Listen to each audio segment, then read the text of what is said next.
الحمد لله نحمده ونستعينه ونستغفره ونؤمن به ونتوكل عليه ونعوذ بالله من شرور أنفسنا ومن سيئات أعمالنا من يهده الله فلا مضل له ومن يضلل فلا هادي له ونشهد أن لا إله إلا الله وحده لا شريك له ونشهد أن سيدنا ونبينا وسندنا وحبيبنا ومولانا محمدا عبده ورسوله الذي أرسل إلى الناس كافة بشيرا ونذيرا وداعيا إلى الله بإذنه وسراجا منيرا أما بعد فأعوذ بالله من الشيطان الرجيم بسم الله الرحمن الرحيم يا أيها الناس قد جاءتكم موعظة من ربكم وشفاء لما في الصدور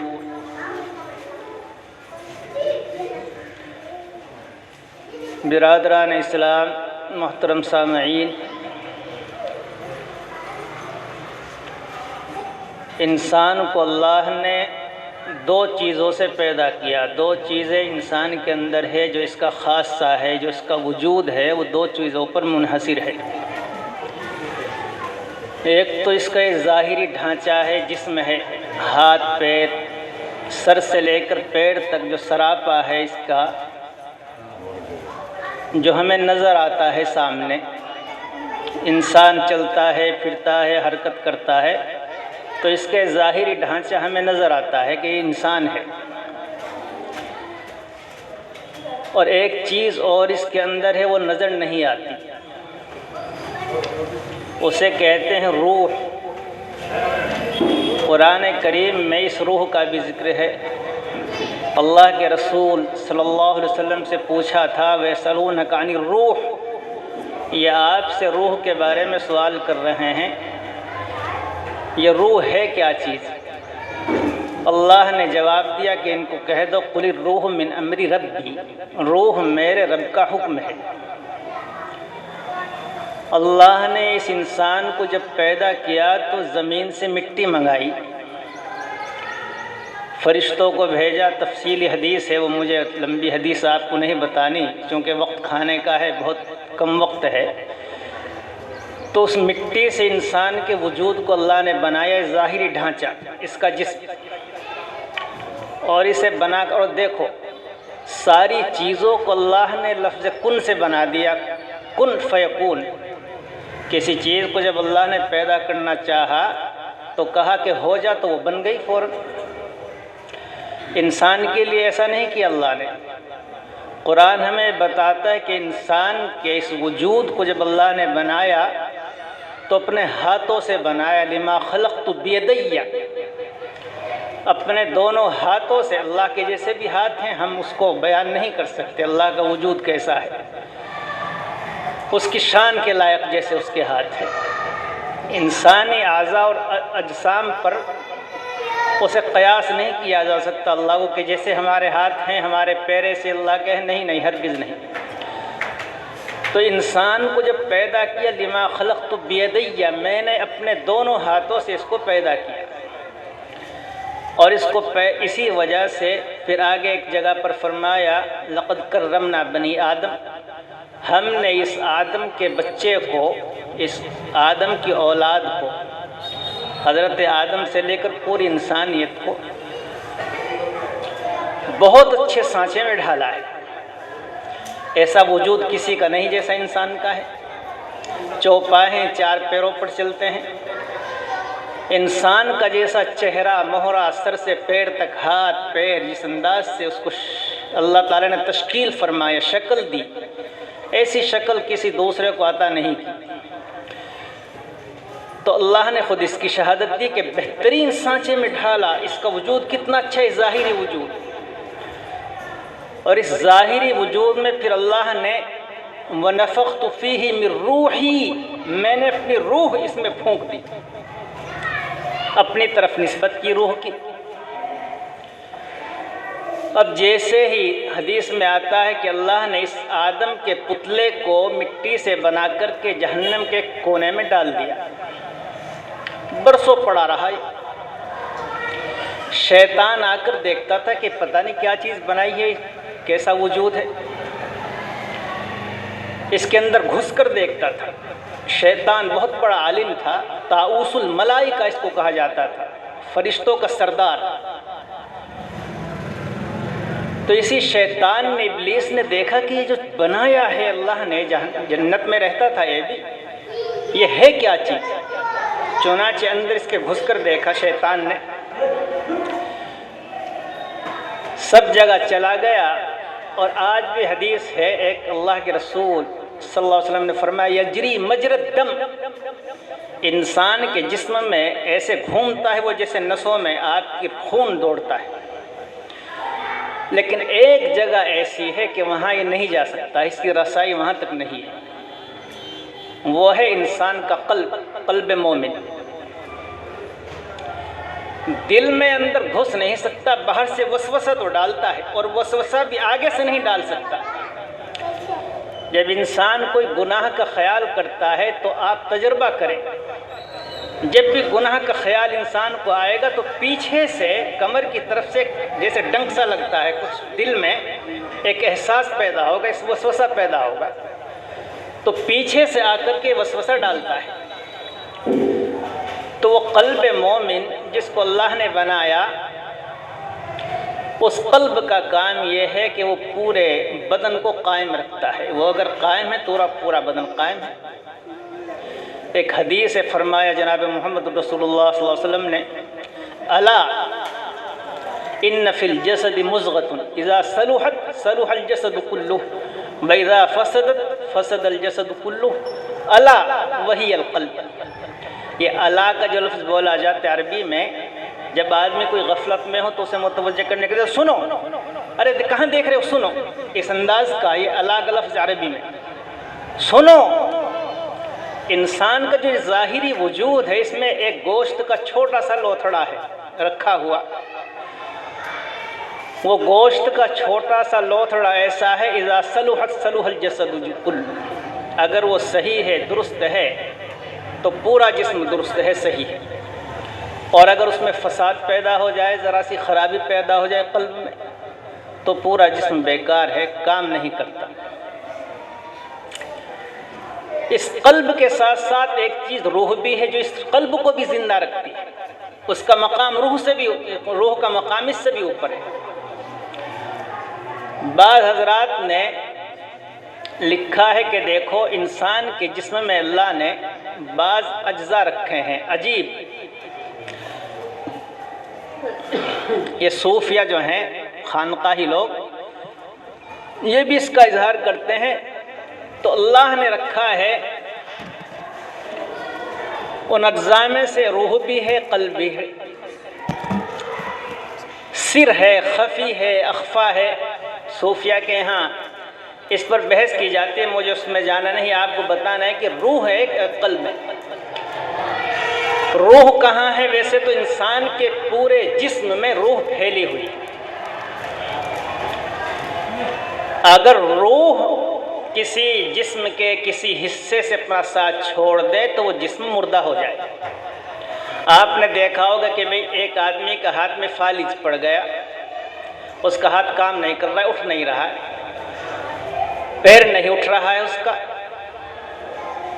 وہ جسم کا وہ حصہ، وہ جزو ہوتا ہے کہ اس سے روح نکال لی جاتی ہے۔ روح جہاں جہاں تک نکلی، اب اس کی حس اور حرکت ختم ہو جاتی ہے۔ اسی لیے کہا جاتا ہے کہ روح اصل ہے اور جسم یہ اس کی سواری ہے۔ بھئی آپ بتاؤ کہ سوار اصل ہوتا ہے یا سواری اصل ہوتی ہے؟ آپ گھوڑے پر سوار ہیں تو آپ اصل ہیں یا گھوڑا اصل ہے؟ اصل تو سواری ہے، سوار ہے نہ کہ سواری، وہ تو ہماری ضرورت کے لیے۔ یہ جسم ظاہری ڈھانچہ یہ اصل نہیں ہے، اصل وہی چیز ہے جو اس کے اندر چھپی ہوئی ہے، جس کو ہم روح کہتے ہیں، اور اسی روح سے پورے جسم میں حرکت ہے۔ آدمی جو متحرک ہے، چل رہا ہے، پھر رہا ہے، بیٹھ رہا ہے، اٹھ رہا ہے، کھا رہا ہے، بول رہا ہے،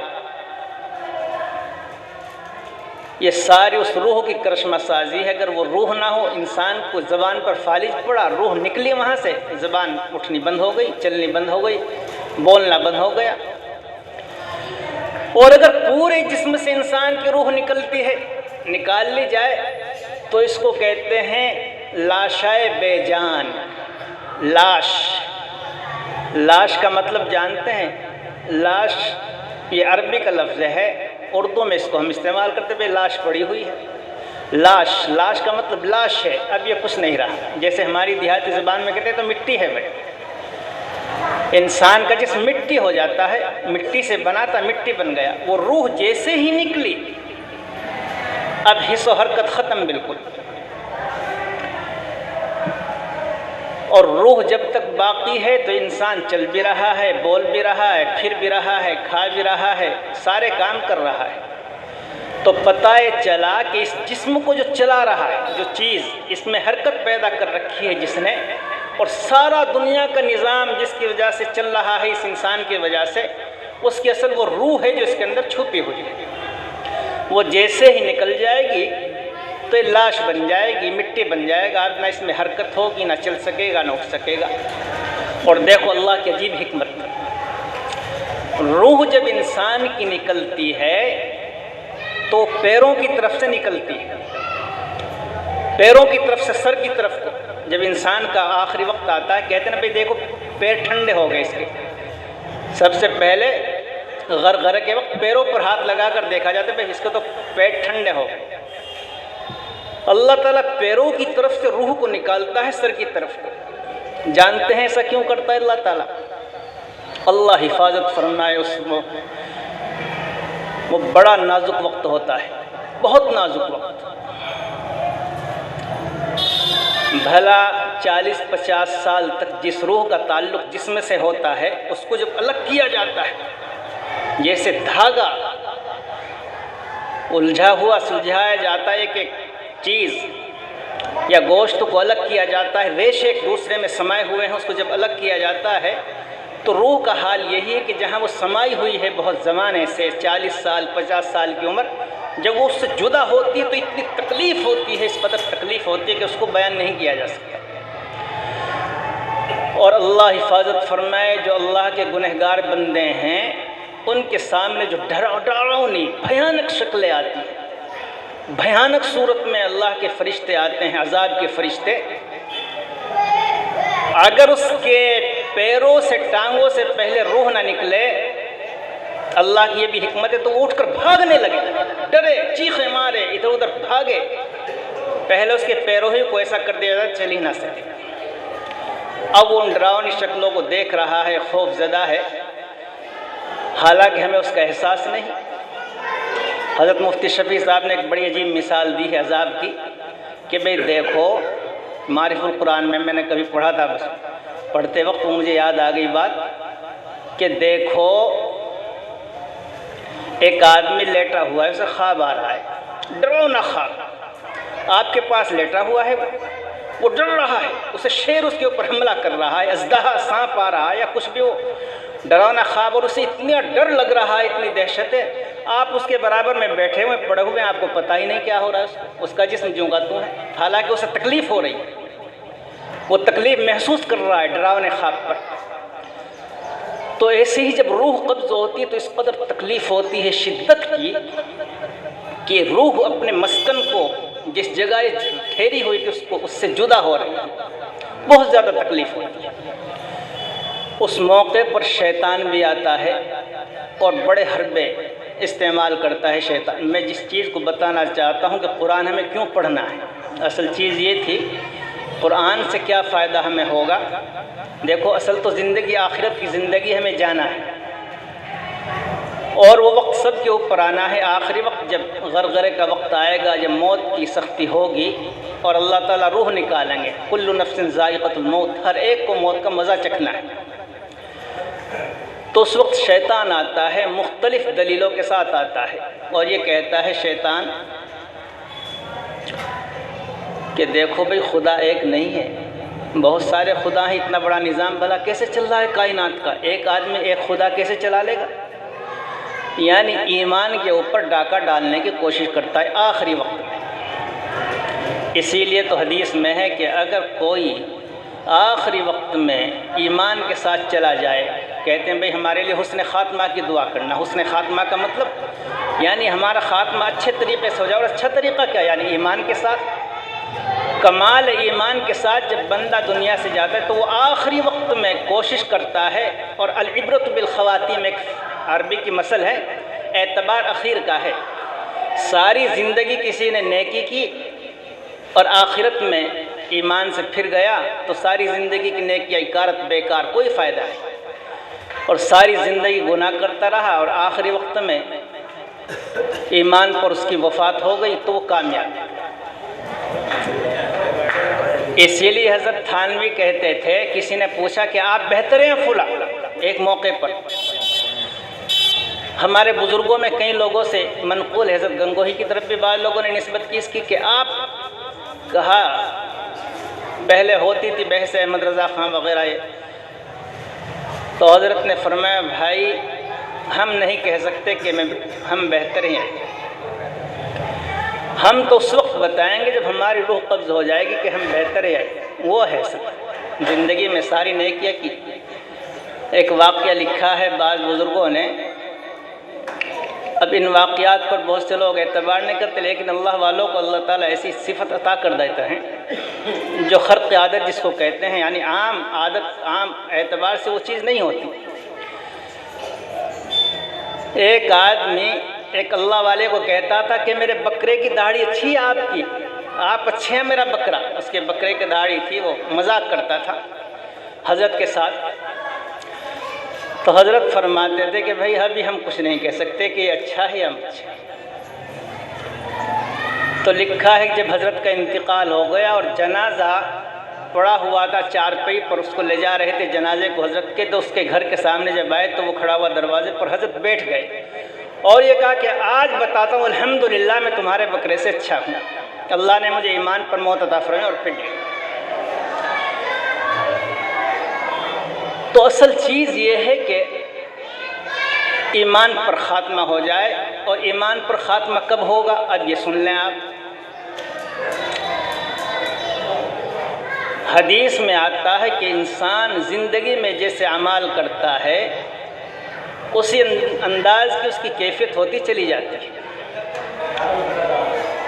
بھائی اچھائی کا تو اثر آتا ہے، اچھے اعمال کرے گا تو اس کا اثر رہے گا، تو وہ اثرات اس کی طبیعت میں اس کے مزاج میں آتے رہتے ہیں، اور اس کا اثر اخیر وقت میں وہ محسوس کرے گا۔ نیکی اگر کر رکھی ہے، دیکھا ہوگا آپ نے بہت سے لوگوں کو کہ آخری وقت میں نے ایک جگہ پر دیکھا، ایک صاحب کو لمان الحفیظ، نام لینا تو غیبت، اللہ سب کی حفاظت فرمائے، وہ زندگی بھر گالیاں دیتے تھے۔ ایک کسان، میں ان کی وفات کے وقت مجھے بلا لیا، گھر والوں نے بہت پریشانی میں، غرغرے کی کیفیت تھی، تکلیف بہت تھی، تو وہ بات بات میں گالی دے رہے ہیں، بات بات میں گالی، اس آخری وقت میں بھی۔ تو میں دیکھتا رہا بیٹھا ہوا، میں نے کہا کہ بھئی یہ اس کا اثر ہے کہ زندگی بھر اس کی عادت ہی گالی دینے کی تھی، وہی عادت ہے، اور اگر کسی کی عادت اللہ اللہ کرنے کی ہو جائے گی تو موت کے وقت بھی وہی الفاظ اس کی زبان سے نکلیں گے۔ تو ایمان کامل پر موت یہ کب ہوگی؟ جب ہم زندگی میں اعمال صالحہ کریں، اور اعمال صالحہ کب کریں گے؟ جب ہم صالحین کی صحبت میں بیٹھیں گے، اللہ والوں کی، نیک لوگوں کی، بھئی جبھی تو اچھے اثرات آئیں گے ہمارے اوپر۔ اس بچے نے قرآن کریم حفظ کیا، اپنے سینے کو قرآن کی دولت سے معمور کر لیا، بہت بڑی سعادت، بہت بڑی نعمت۔ اللہ کے رسول صلی اللہ علیہ وسلم نے اس نعمت کے ملنے پر بشارتیں سنائی ہیں بہت ساری۔ یہ حافظ قرآن اپنے خاندان کے ان لوگوں کو جو جہنمی ہو چکے، جہنم جن کے لیے واجب فیصلہ ہو چکا، جہنم سے نکال کر کے جنت میں لے جائے گا۔ کیوں؟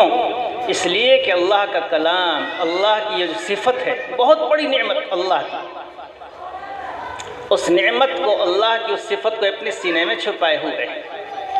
اور ہمارے محترم کہہ رہے تھے قرآن کریم کی حفاظت کے تعلق سے، ابھی مولانا نے بہت اچھی باتیں کہی۔ حقیقت یہ ہے کہ اللہ تعالیٰ نے قرآن کی حفاظت کاغذوں میں نہیں، کاغذوں کو جلا دو آپ، اللہ نے قرآن کی حفاظت کاغذوں کے ساتھ ساتھ سینے میں۔ یہ قرآن کا خاص اعجاز ہے، یہی ایک ایسی کتاب ہے دنیا میں کہ جو سب سے زیادہ پڑھی جانے والی ہے۔ قرآن کے معنی ہی پڑھے جانے کے، سب سے زیادہ پڑھی جانے والی کتاب، اور یہی ایک کتاب ایسی ہے دنیا میں جو محفوظ ہے سینوں میں، جس کو حفظ کیا جاتا ہے، ورنہ دنیا کی کوئی بھی کتاب، آسمانی کتاب ایسی نہیں جس کو حفظ کیا جاتا۔ ابھی میں یہاں سہارنپور ایک پنڈت کے یہاں ایک دکان پر چاول خرید رہا تھا، مظاہر سے ادھر آتے ہوئے راستہ مور گنج میں، تو بس پتہ نہیں کیا بات چلی، وہ بحث ایک مسلمان اور کھڑا تھا اس سے کر رہا تھا، تو قرآن کی بات کی تو بعد میں لکھی گئی کتاب، اور بعد میں بہت سے لوگوں نے اس میں اپنی طرف سے بھی کچھ لکھ دیا، جیسے ہماری رامائن گیتا وغیرہ اس نے کہا۔ میں نے اس سے کہا، میں نے کہا آپ کی تحقیق غلط ہے، ایسا نہیں۔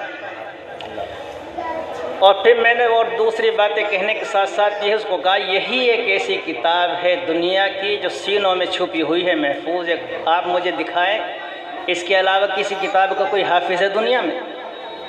نہیں مل سکتا ہے۔ تو اللہ نے جن سینوں کو اپنے اس قرآن کی حفاظت کا ذریعہ بنا لیا، وہ بڑے ہی بابرکت حضرات ہیں، ان کے خاندان والے بھی بابرکت ہیں۔ اور اس موقع پر جو خوشی کی بھائی آپ نے، میں نے جو آیت پڑھی کہ دیکھو ہم نے تمہیں شفاء لما فی الصدور،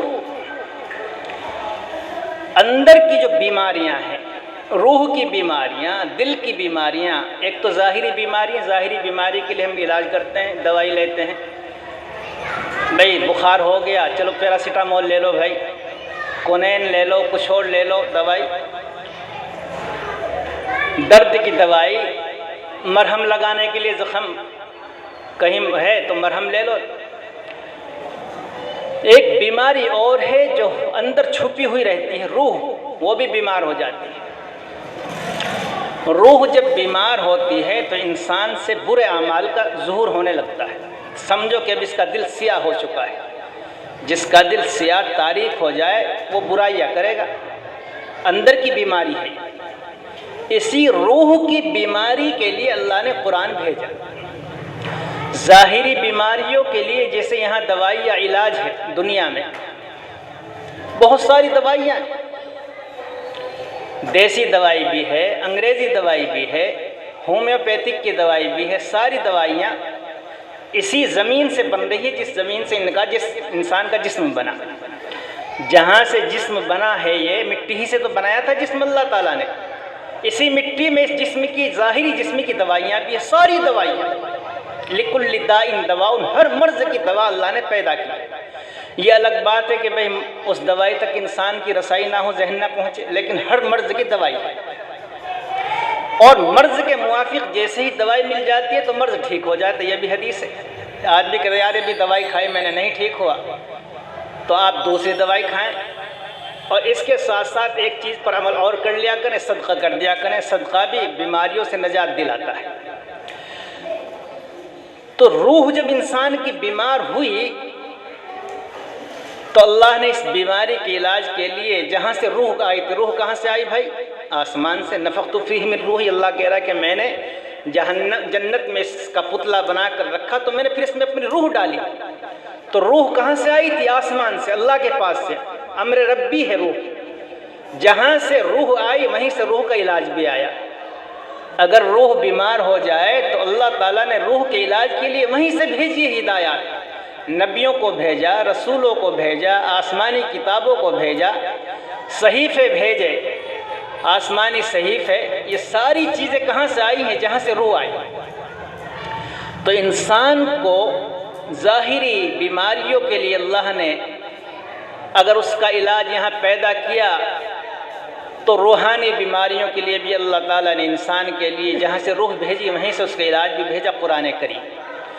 ہم نے قرآن کو چھوڑ دیا ہے، ظاہری چیزوں سے ہم علاج کر رہے ہیں۔ قرآن تو یہ کہتا کہ دیکھو ہم نے وشفاء للناس، شہد کے بارے میں شفاء للناس، لوگوں کے لیے شفا ہے، اس میں عجیب نظام اللہ نے مکھیوں کا قائم کیا، ہزاروں پھولوں سے، ہزاروں پھلوں سے عرق لیتی ہے، وہ کس پھل میں کس پھول میں کیا خاصیت ہے، پھر وہ اس کو جمع کرتی ہے، اور اس کا نظام ایسا ہے کہ اس کا ایک سردار ہے، اسی سردار کے مطابق وہ ساری مکھیاں چلتی ہیں، جہاں وہ سردار کہے گا وہاں جا کر بیٹھے گی، اس کے حکم کے بغیر ایک ذرہ برابر ادھر سے ادھر حرکت نہیں کر سکتی کوئی مکھی، کسی کو کاٹ نہیں سکتی اس کے بغیر کہے۔ تو اس شہد میں اللہ نے کہا کہ فیہ شفاء للناس، اس میں لوگوں کے لیے شفا ہے، ہم اس کو سمجھتے ہی نہیں۔ ایک آدمی نے مجھے فون کیا بنگلور سے کہ جی کھانسی ہے بہت زیادہ۔ ہم نے کہا بھئی کھانسی کا علاج تو شہد ہے۔ اس نے ساری دوائی چھوڑ دی، کہا جی بہت دوائی کھا چکا۔ ابھی اس کا پچھلے ہفتے فون آیا کہ جی 5 دن میں نے شہد، میں نے کہا اس میں ادرک کا عرق ڈال لو تھوڑا سا، شہد اور کالی مرچ ڈال لو۔ اس نے کہا جی میں نے تو 2-3 دن کھایا، ہزاروں دوائی کئی ہزار کی کھا چکا، کھانسی کو آرام نہیں تھا اور اس سے مجھے شفا ہو گیا۔ میں نے کہا بھئی قرآن کریم نے کہا کہ فیہ شفاء للناس، شہد میں شفا ہے۔ ان چیزوں کو ہم استعمال ہی نہیں کرتے، گھر میں نہیں رکھتے، سرکہ نہیں رکھتے ہم۔ حدیث میں ہے کہ فقہاء نے بھی لکھا ہے کہ سرکہ یہ بھی ایک سالن ہے، جس گھر میں سرکہ ہو وہ گھر سالن سے خالی نہیں ہے۔ اسی لیے فقہاء نے لکھا ہے کہ اگر کسی نے کہہ دیا کہ میرے گھر میں اگر سالن ہو تو میری بیوی کو طلاق، مثلا کسی نے کہا اچانک کہہ دے بھئی میرے گھر میں سالن نہیں ہے، واقعی اگر سالن تو میری بیوی کو طلاق، فقہاء نے لکھا ہے کہ اگر اس کے گھر میں سرکہ ہے تو طلاق ہو جائے گی، اس لیے کہ سرکہ بھی سالن ہے۔ تو یہ ساری چیزیں اللہ نے ان ظاہری جسم کے لیے پیدا کی اس کائنات میں، دنیا میں، اور روح کے لیے اللہ نے آسمان سے بھیجا ہے قرآن، آسمانی کتابیں، نبیوں کو بھیجا، اور اس کو قرآن کریم نے بیان بھی فرمایا لقد ارسلنا رسولنا بالبینات وانزلنا معهم الکتاب، ہم نے رسولوں کو بھیجا نشانیاں دے کر کے، آیات بینات، واضح علامت، واضح نشانیاں، اور آسمانی کتابیں بھی ان کو دی ہے، صحیفے بھی دی ہے، صحف ابراہیم و موسیٰ قرآن میں ذکر ہے۔ تو یہ سارے صحیفے، یہ ساری آسمانی کتابیں اس روح کی بیماری کا علاج ہے جو اندر چھپی ہوئی بیماری ہے۔ تو بھائی بڑے سعادت مند وہ حضرات جنہوں نے پروگرام کیا ہے، اور اس موقع پر ہم بیاہ میں، شادیوں میں خوشیاں کرتے ہیں، ہم اچھی باتیں آپ کریں، لیکن سب سے بڑا خوشی کا مقام یہی ہے جو آپ نے کیا ہے، اور جو یہ کر رہے ہیں میں ان کو مبارکباد دیتا ہوں کہ واقعی انہوں نے قرآن کریم پر عمل کیا۔ قرآن کریم کی یہ آیت جو میں نے تلاوت کی، یا ایھا الناس قد جاءتکم موعظۃ من ربکم وشفاء للناس وہدی ورحمۃ للمؤمنین، اسی کے بعد قل بفضل اللہ وبرحمتہ فبذلک فلیفرحوا ھو خیر مما یجمعون، اے نبی آپ ان سے کہہ دیجئے یہ جو موعظت، یہ قرآن، یہ ہدایت آئی ہے اللہ کی رحمت سے، ان کو عطا کیا گیا ہے قرآن اس امت محمدیہ کو، یہ اتنی بڑی نعمت ہے، قل بفضل اللہ وبرحمتہ، اللہ کے فضل اور اس کے رحمت ہی سے تو عطا ہوئی ہے یہ، اور جب یہ عطا ہو گئی، اللہ نے عطا کر دی، فبذالک فلیفرحوا، یہ علماء کرام بیٹھے ہیں، جانتے ہیں آپ حضرات کو، تو جو عربی جانتے ہیں ان کو معلوم ہے، فرح، فلیفرحوا، یہ نعمت جب مل جائے اس بچے کو جو آپ خوشی کر رہے ہیں، اس کا قرآن علی الاعلان اس کی اجازت دے رہا ہے، یہ کہہ رہا ہے قل بفضل اللہ وبذالک فلیفرحوا، ایسی خوشی کرو، فرح کہتے ہیں اس خوشی کو جس کو ہم کہتے ہیں اپنی دیہاتی زبان میں کہ بھئی اترا رہا ہے، جو اترا کر فخر کے ساتھ خوشی منا رہا ہو، ایسی خوشی اس قرآن کریم کے ملنے پر فلیفرحوا ھو خیر مما یجمعون، کیوں؟ اس لیے کہ ساری چیزوں سے بڑھ کر ہے یہ دولت، ھو خیر مما یجمعون، جو چیزیں تم نے جمع کر رکھی ہے دنیا بھر کی، یہ مکان، یہ گاڑیاں، یہ گھڑیاں، یہ ساری چیزیں دنیا کی، ان سب سے بڑھ کر یہ نعمت ہے، دولت ہے، اس کے ملنے پر خوشی کرنی چاہیے۔ حضرت عمر فاروق کے بچے نے جب سورہ بقرہ حفظ کی تو انہوں نے اونٹ ذبح کیا، اور اس خوشی میں دعوت کی صحابہ کرام کی، آ جاؤ میرے بچے نے قرآن حفظ کیا ہے۔ صحابہ کرام میں اس کا رواج تھا، ہمارے بہت سے اکابر میں بھی اس کا رواج رہا ہے، بڑے بڑے اکابر ہمارے، ان کے بچے جب حافظ ہوتے ہیں اس دولت سے اللہ ان کو بہرور فرماتا ہے تو وہ بہت خوشیاں مناتے ہیں۔ تو ماشاءاللہ خوشی کی بات ہے، اور بھائی کیوں نہ ہو خوشی کی بات، دنیا میں بھی اللہ تعالیٰ نے ضمانت لی ہے حفاظت کی، حافظ بن گیا یہ، اللہ اس کی حفاظت۔ ایک حدیث ہے کہ اگر چمڑے میں بند کر کے اس قرآن کریم کو ڈال دیا جائے آگ میں تو یہ نہ جلے۔ مطلب کیا؟ یعنی جس سینے میں قرآن کریم چھپا ہوا ہے اگر جہنم میں بھی اس کو ڈالا جائے گا جہنم کی آگ اس کو جلا نہیں سکے۔ اور ان بچوں کا جن کے سینے میں قرآن احترام کرنا چاہیے، خاندان والوں کو ادب کرنا چاہیے۔ اس احترام اور ادب پر اللہ تعالیٰ نوازتے ہیں بہت زیادہ۔ مجھے بات یاد آ گئی، ٹائم بھی زیادہ ہو رہا ہے، بات میں اس بات میں ایک بہت بڑے اللہ والے گزرے ہیں کاندھلے کے بزرگوں میں۔ کاندھلا آپ جانتے ہیں جہاں سے شیخ زکریہ وغیرہ، مولانا الیاس صاحب تبلیغی جماعت کے جو امیر ہوئے ہیں، کاندھلے کے ایک بزرگ گزرے ہیں، ان کا نام تھا مولانا مظفر حسین، مولانا مظفر۔ ان کا کام تھا بیچاروں کا کہ وہ گاؤں دیہاتوں میں جاتے تھے، اللہ کا پیغام سنانے کے لیے کسی مسجد میں ٹھہر گئے، بھائی سنو 10 منٹ ٹھہر کے جانا، اللہ کے دین کی بات بتا دی، بس یہی کام ان کا تھا۔ بستیوں بستیوں قریوں قریوں جا کر کے اپنا درد لے کر جاتے تھے، دین کا درد۔ ان کے بارے میں آتا کہ جب ان کی وفات ہوئی تو پوچھا کسی نے کہ اللہ نے آپ کے ساتھ کیا معاملہ کیا؟ سنو توجہ سے، فرمایا کہ بھئی ایک عمل کی وجہ سے اتنا پسند آیا میرا وہ عمل، اللہ کو اتنا پسند آیا، کہا جاؤ مظفر، تمہارے اس عمل کی وجہ سے ہم تمہیں بخشش کا پروانہ دے رہے ہیں، جنت کے اعلیٰ مقامات تمہیں عطا کر رہے ہیں۔ وہ کیا عمل تھا؟ فرماتے ہیں وہ میرا عمل یہ تھا کہ اگر مثلاً میں جا رہا ہوں کہیں اور میری پیٹھ کے پیچھے کوئی حافظ آتا تھا، حافظ قرآن، اور مجھے پتہ چل جائے کہ میں اپنی پیٹھ فوراً پھرا لیتا تھا کہ اس کا ادب اور احترام یہ ہے کہ اس کی طرف پیٹھ نہ کی جائے۔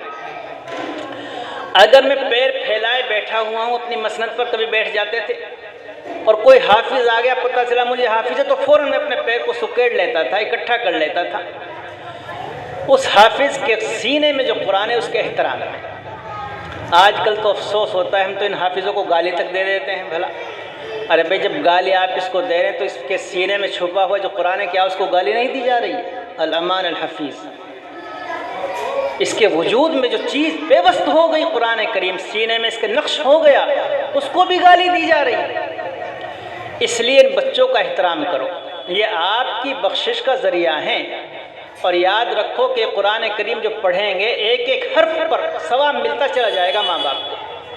یہ ارادہ کرے نہ کریں، نیت کرے نہ کریں، جب بھی یہ کچھ پڑھیں گے تو ثواب ملتا چلا جائے گا۔ اس لیے آپ حضرات اپنے بچوں کو ایک تو حافظ بنائیں، آپ اپنے لیے ذخیرہ آخرت تیار کریں۔ ماں باپ کو بھی ہمارے مولانا کہہ رہے تھے، قاری صاحب کے اشعار میں تھا کہ ایسا تاج اللہ تعالیٰ عطا فرمائیں گے قیامت کے دن میدان محشر میں ماں باپ کو حافظ کے لوگ پوچھیں گے دیکھنے والے کہ یہ کون ہے؟ کوئی نبی ہے بیٹھا ہوا، کوئی ولی ہے، یہ کون ہے جس کے اوپر ایسا تاج ہے جو چمک رہا ہے؟ تو بتایا جائے گا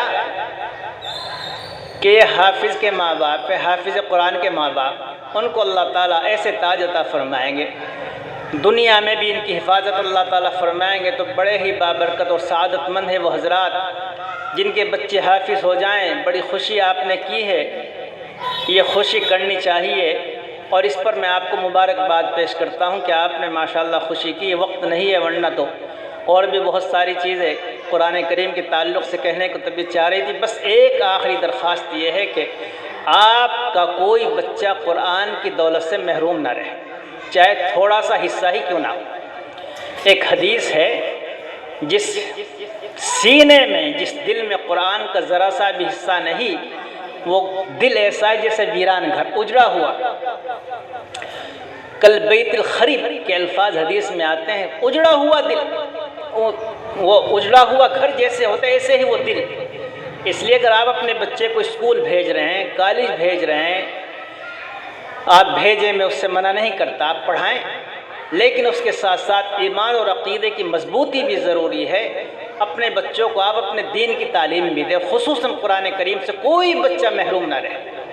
قرآن جب پڑھا جاتا ہے تو اللہ، دیکھو بعض حضرات علماء نے لکھا ہے، محققین نے، کہ اللہ سے قرب کا، اللہ سے نزدیکی کا، اللہ سے تقرب کا سب سے بڑا ذریعہ قرآن کریم ہے۔ اگر آپ اللہ سے قریب ہونا چاہتے ہیں تو قرآن کریم کی تلاوت کریں زیادہ سے زیادہ، اور یہی ایک کتاب ایسی ہے کہ جس کے ایک ایک حرف پر 10 نیکیاں۔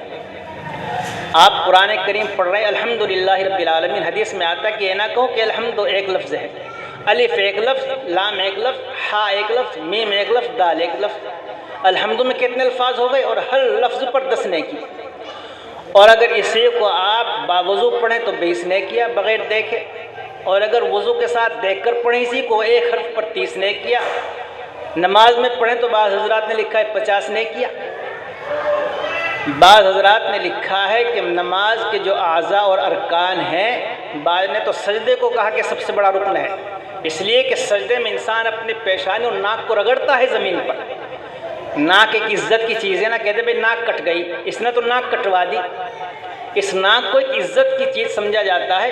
اسی ناک کو بھلا جب وہ زمین پر رکھ رہا ہے اللہ کے سامنے، اور سرین اوپر اٹھی ہوئی ہے، نیچے پڑا ہوا ہے اللہ کے سامنے، تو اس سے بڑی عجز اور انکساری کیا ہو؟ اللہ کو بڑی ادائیں پسند آتی ہے۔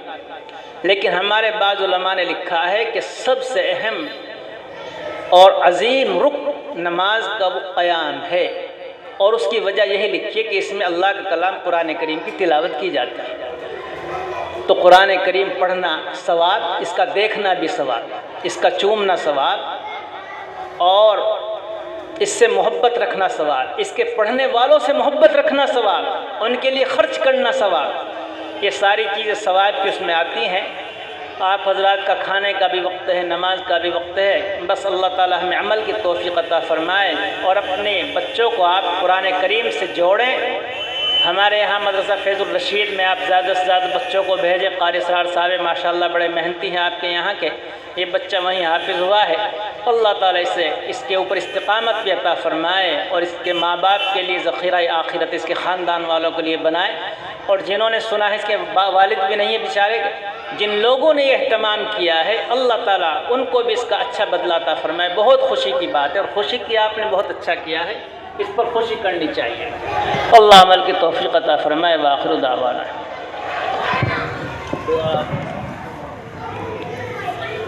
جناب حافظ محمد سعد صاحب، والد جناب محمد مسرور صاحب مرحوم